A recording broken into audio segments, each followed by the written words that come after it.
Ja kājas atļauj, der nostaigāt uz biķeriem. Lielie kāpostu kubli liecina par plašo sakņkopību Rīgas nomalē. Tā 1930. gadā turistus aicināja novatpētnieks Zigurds Lansmanis. Noslēpmainais vārds biķeri pēc vācu vēsturnieka Hupela domām esot cēlies no vārda bites. Salaspils lībieši 14. gadsimtā mežainajā apvidū ierīkojuši bišu stropus. Vāciešu mutē bitenieki pārvērtušies par biķerniekiem, un tā radies jauns vietvārds. Bet ir arī otra leģenda, kas vārda izcelsmi saista ar dzeramo trauku biķeri. 1893. gadā senā biķernieku ceļa posmu no Pēterburgas šosejas līdz Rīgas robežai pie biķernieku meža nosauca par Biķernieku ielu. Būvsabiedrību struktors te cerēja izveidot greznu saurupmāju rajonu, bet purvainais apvidus nevarēja sacensties ar meža parku, un Dārzu pilsēta tika uzcelta tur. Biķernieku iela, kam piekļāvās 5 muižiņu zemes, ieguva raibu apbūvi. Fabriku ēkas un lēti īres nami strādniekiem, dažas fabrikantu villas un vidēji turīgu latviešu necilie nami. Dārzniecības un padomu laika privātmājas un piecstāvenes. Biķernieku ielas sākumu iezīmē Brīvības ielas 230. nams. Līdz 26. gadam faktiski Biķernieku ielas sākums nebija apbūvēts.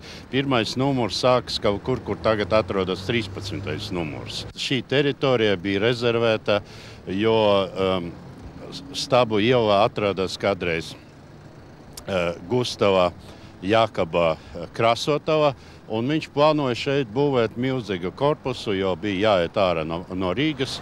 Un 13. gada Biķernieku iela 1 bija paredzēts būvēt milzīgu tvaiku krasotavu. Visu šo stūri, vairogu un Biķernieku ielas stūri aizbūvēt ar mūra fabrikas ēkam. Bet sanāca tā, ka sākas karš un visi projekti apstājās. 26. gada uz šo vietu atnāca kalēju meistars Dubovs, kas tieši šī stūrī izbūvē kalēju darbnīcu. 36. gada Biķernieku 1 pēc Hermanovska projekta izbūvēt ļoti skaista konstruktivisma stilā būvēta ēka. Brīvības gatve tagadēja aptieka jau būvēta 1937.39. gada kā aptiekas ēka. Tieši pirmajā stāvā bija paredzēta 5 telpas, arī pagraba bija noliktavas paredzēta, jo aptiekai vajadzēja vēsas noliktavas vai ekonomēt uz leduskapiem. Un šī ēka ļoti skaista un būvē to aptiekars Roberts Petsholts pēc Makso Zmidova projekta. Arī tāda konstruktivisma stila. Roberts Petsholts sāka savu darbību 1931. gada Biķernieku iela 1, Dubova māja, un savu aptieku nosauc par Vidzemes šoseja aptieku, jo Brīvības gatve kādreiz saucas Vidzemes šoseja. Petsholtsam ilgi neiznāca valdīt, jo 39. gada viņš repatriējas uz Vāciju, aizbrauc un līdz ar to tā ēka pārgāja valsts īpašumam. Līdz 41. gadam šitas viss tās zem pleķis, kuri mājas piedēdēja Aldermanim. Viņam te bija kartupeļu lauku, burkāni, kāpos lauku, un te jau vēl ir palikušās kādas siltumnīcas. Tā kā viņam te līdz šitai malai, kur te koki bija, viss sēt priekšā. Nu, kā dārzniecība, ka viņam viss tas bija. Un tā vecā māja bija Aldermaņa māja. Vecā māja, kas tur ir redzama, tā ir Aldermanim personīgā māja. Un kur tagad tur ir dārzniecībā ieceltās lielās mājas, tur arī bija visi lauki. Es esmu piedzimusi Čiekurkalnā, bet vecāki atnāca uz velotreku Mars, jo mans tēvs bija riteņbraucējs, un tur mamma dabūja darbu, bet tā kā tēvu 41. gadā aizved, un tur mums pie mājas viss apšauja cilvēks, un mamma vairāk negribēja, un tas sarunāja, un tā mēs 41. gadā, 27. jūnijā atnācām uz šito māju, un tā es līdz šai dienai dzīvoju.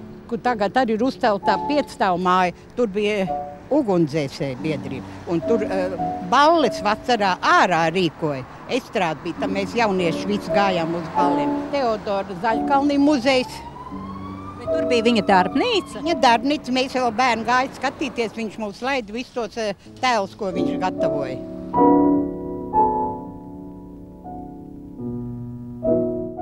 Te bija Biķernieku iela 1 un 1910. gada Uzņēmējs Hors pēc arhitekta Polas projekta sāka izbūvēt rūpniecības telpas Metāllietuvē, Čugunlietuvē, bet tad, kad pēc pirmā kara viss apstājās, visa darbība, šo zemes gabalu nopirka Teodora Zaļkalna radinieks Jānis Grinbergs, kas šīs divus korpusus, rūpnīcas korpusus pārbūvēja pa dzīvojamām mājām, tāda kazarma tipā ar mazu istabu, ar vienu istabu dzīvoklīšiem, bet 1935. gadā pēc inženera Blauva projekta viņš izbūvēja speciālu skulptūra darbnīcu, ko mēs redzam līdz šai dienai.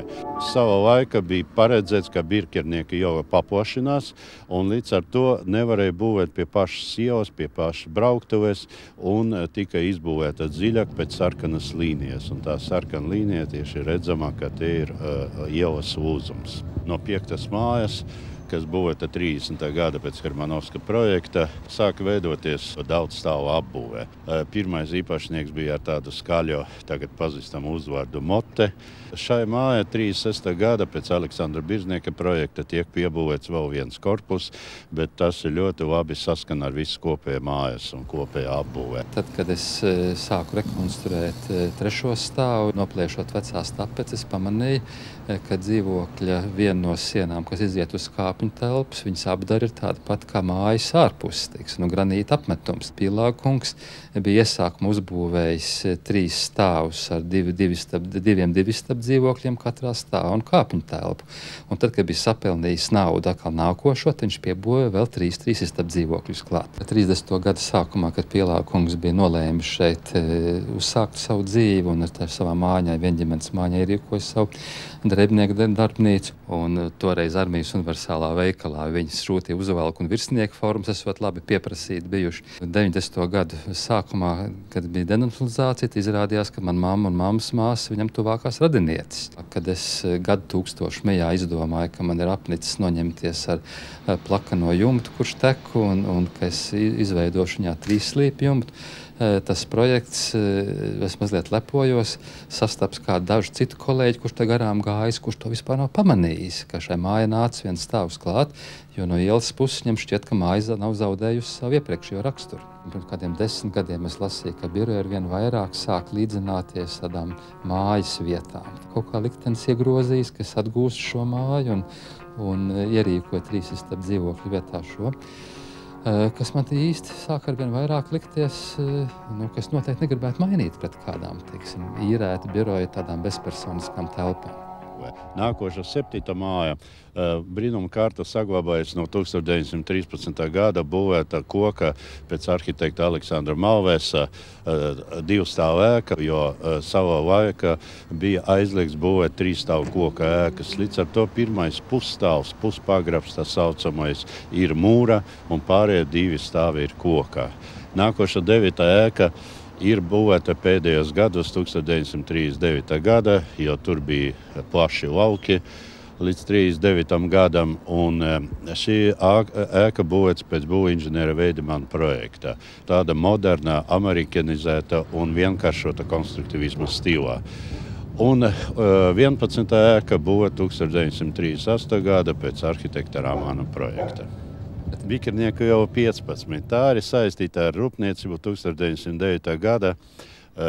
Atsvedznieku meistars Mengele šeit ierīko metālu atsvedznieku darbnīcu un nelielu fabriciņu priekš metālu izstrādājumiem. Bija izbūvēta kopumā 4 korpusi, bet Pirmā pasaules kara visi korpusi gāja bojā, un no 19. gada jau bija ierīkota dārzniecība. Bet 29. gada pēc būvinženera Rozentāla projekta tirgotājs Karlsbergs izbūvēja 2 interesantas ēkas, faktiski dviņu ēkas, Bikernieku iela 19, kur tagad Zvaigznes ABC veikals. Ļoti skaisti restaurēt, modernizēt, protams, iekšējās telpas, bet pilnīgi saglabātā ārējā fasāde šveiciešu stila būvēta savrupmāja. Jo Karlis Mengele 1904. gadā sāka būvēt savrupmāju savai sievai Emilijai Mengelei. Mengele te nodzīvoja līdz 10. gadam, no 19. gada līdz 40. gadam gandrīz šeit atradās ādu Ģerietavā, kura izplatīja tādu neciešamu smaku. Bet padomju laiku šī ēka izveidoja, kā jau visas koka ēkas, bija parasta kopmītne un kaut kādi fabrikas kantori. Ejot uz priekšu pa Bikernieku ielu, mēs redzam vēl vienu skaistu koku ēku. Tas ir 1905. gada pēc arhitekta inženiera Trampovska projekta būvēta koku savrupmāja Vasilija Pļušķeva ģimenei. Jo Vasilija Pļušķevs ienāca te kā arī metāla apstrādātājs un nodibināja te diezgan lielu uzņēmumu. Protams, ar laiku izdomāja arī izbūvēt savu savrupmāju, lai novērot savus strādniekus. Šī ēka jūtami Gačina stils, tas ir Peterburgas piepilsētas vasarniču stils. Aiz Tālivalža ielas ir Valdšpīla mašīnu fabriks un čugunlietuvas teritorija. Vēl 30. gados tur izgatavoja tvaiga turbīnas un arī hidroturbīnu Aiviekstes Hess. Pēc Otrā pasaules kara ēkā atradās Rīgas turbomehāniskā un Rīgas ķīmiskās mašīnbūves rūpnīca. Tagad izdevniecība maka ābols un tipogrāfija. Bet ielas pretējā pusē vēl pēc Otrā pasaules kara dzīve ritējusi kā laukos. Es tā mājām tur bija viss caur tīrumu. Dārzniecības skaitījās tad. Un pliki lauki bija. Govis ganīja? Govs bija, zirgi bija, viss kas bija. Mums saimniekam bija zirgs, govs un cūks turēja viss. Un, kad atved sniegt sienu, tad jau bija, vai dieviņi, tādi prieki bērniem. Kas bagātāks, tad brauc ar zirziņu. Tas nabags, tas vāģišs pats vilka ar savu produkciju. Tev šitais te saimnieciņš, kas te ir 55. numurā, viņš jau arī tie lecekts bija un viņš stādīja tos gurķīšus, tomātiņus un sīpoliņus, salātiņus, un te viņa vilka visu uz tirciņu brauc. Tā dzeltenā māja tā nekas, tur notika sajiešanas un dansošanas un koncerti visādi bija. Bet vai tad tādus mazos puikas tur laid iekšā? Galīgi maz jau ne, bet laid jau uz koncertu, kas te nelaidīs. Bet palaidnis jau negribēja laist. Jā. Bija televizors. Pirmais. Jā, šitajā rajonā. Un tad visu mēs sīkie gājam. Ne jau tikai sīkie, bet pieaugušie. Sevišķi, kad gāja hokejs, te jau tur nevarēja tikt iekšā tajā klubā. 1902. gada šo ēku būvē priekš uzņēmēja Kirsteinā profesors Vadzinski. Ļoti pazīstams Rīgas politehnikuma profesors un vairāku betonu tiltu būves autors. Pārējot ielai pāri, mēs redzam arī tādu impozantu ēku, kas ir apmesta. Faktiski tā ir koka ēka apmesta, bet saglabāta ir logo un durvju apmāles vēsturiskas. Šī ēka saistīta ar Bikernieku jau muižiņu vēsturi, jo faktiski viņi būvēta uz Dietmarhofa, Šulcenhofa robežas. 1909. gada pie Burtnieka ielas desu meistars Jēkabs Zvaigzne būvē vienu korpusu un 1912. gada būvē otru korpusu jau tieši uz muižas robežas. Šī ēka Jēkabs Zvaigzne iekārto arī desu darbnīcu, žāvētavu, bet 20. un 30. gados uz savu plaša Grunsgābola pagalmo izbūvē vairākas siltumnīcas. 1922. gadā paplašinot Rīgas robežas, Biķernieku ielai pievienoja ceļa posmu cauri mežam. Mežs bija iecienīta pastaiga un slēpošanas vieta, bet traģiskie Otrā pasaules kara notikumi šai vietai piešķīra pavisam citu auru. Otrā pasaules kara gados te nogalināja vairāk nekā 35,000 cilvēku. Vācijas, Austrijas, Čehijas un Latvijas ebrejus, padomju karagūstekņus, padomju laika aktīvistus un jauniešus, kas piedalījās pretošanās kustībā. 2001. gada 30. novembrī Biķernieku mežā atklāja fašismu upuru piemiņas memoriālu. Tā izbūvi finansēja Vācu kara kapu aprūpes Tautas apvienība. Хотелось что-то очень сильное сделать, чтобы передать вот эту колоссальную трагедию уничтожения людей. И идея заключается здесь в следующем. Значит, используя то, что здесь вот такой рельеф, чаша, это здесь были самые большие рвы в этом месте, так? Пришла идея раскрывшейся земли, разверзшейся земли, показывающей вот этот кошмар. То есть вот каждый камень, который здесь стоит, это символизирует убитого человека. Они здесь, можно обратить внимание, большие, маленькие, то есть как будто семьи. Да? Вот. И вот они стоят плотно друг к другу, как вот на казни. Все это уходит под рельеф. И что вот этот Бикерниekский лес – это огромная, страшная могила. Zemē ieraktas plāksnes ar to Eiropas pilsētu nosaukumiem, no kurienes upuri atvesti, bet mežā iezīmētas gandrīz 40 kopīgo kapu vietas un nāves ceļš. Memoriāla autori tā izveidošanai veltījuši 15 gadus.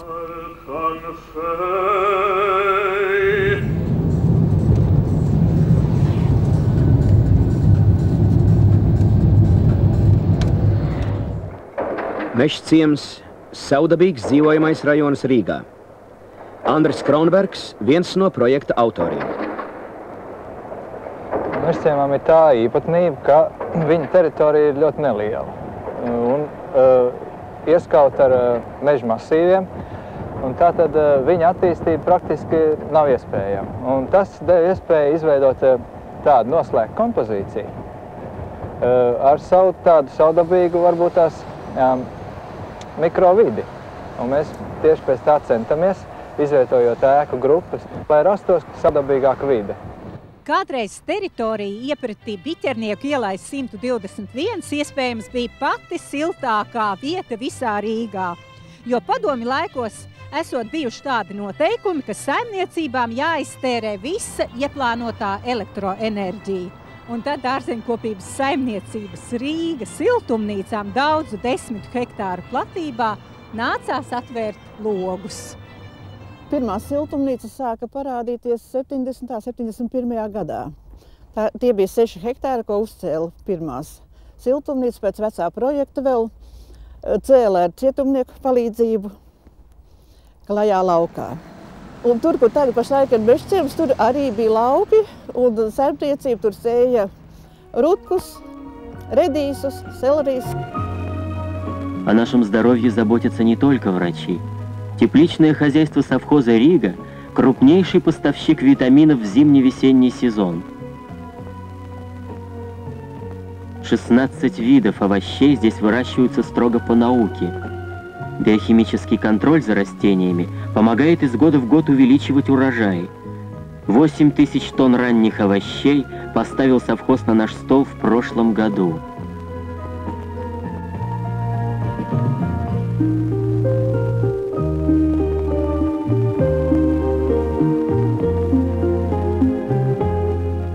Вот где грибное место. Шампиньоны здесь собирают круглый год.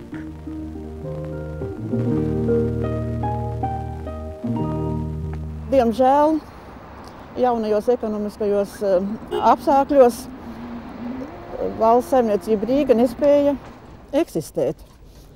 Un notika objektu izsoli, izpārdošana un privatizācija. Ar ko Rīgas gurķi ir īpaši? Veiklā pieejot pie gurķkastēm, jūt gurķu smaržu.